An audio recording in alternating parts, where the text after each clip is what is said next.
terk edirsen mən həyatda tək qalacam. Özgə səndən vəfalıdır, özgəyə bel bağlayacam. Peşman olan zaman sənin həyatında olmayacam.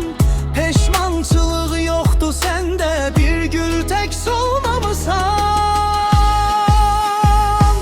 Gəlmə daha gözləmirəm, sən mənə yar olmamısan. Səni sevmədiyimi bilib peşman olub ağlamısan. Necə bağışlayım səni, özgəyə bel bağlamısan. Son günləri yaşayıram, canımda can qoymamısan.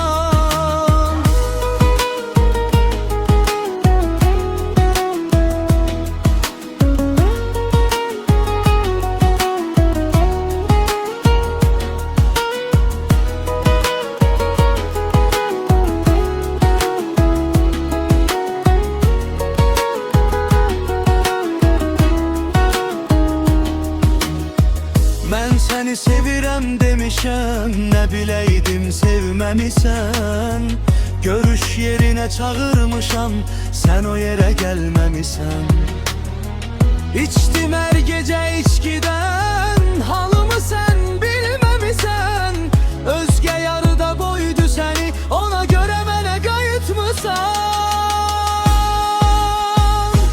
Gəlmə daha gözləmirəm, sən mənə yar olmamısan.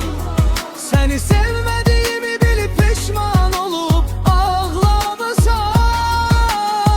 Necə bağışlayım səni, özgəyə bel olmamısan. Son günləri yaşayıram, canımda can qoymamısan. Zəng elədim götürmədin, onda bildim hər şey bitib. Terk etmək azmış kimin ömrəmi də mənim silib.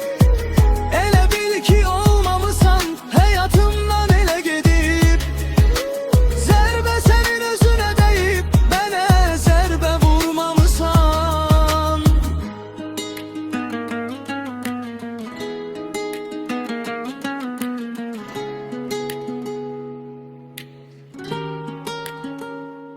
Gəlmə daha gözləmirəm.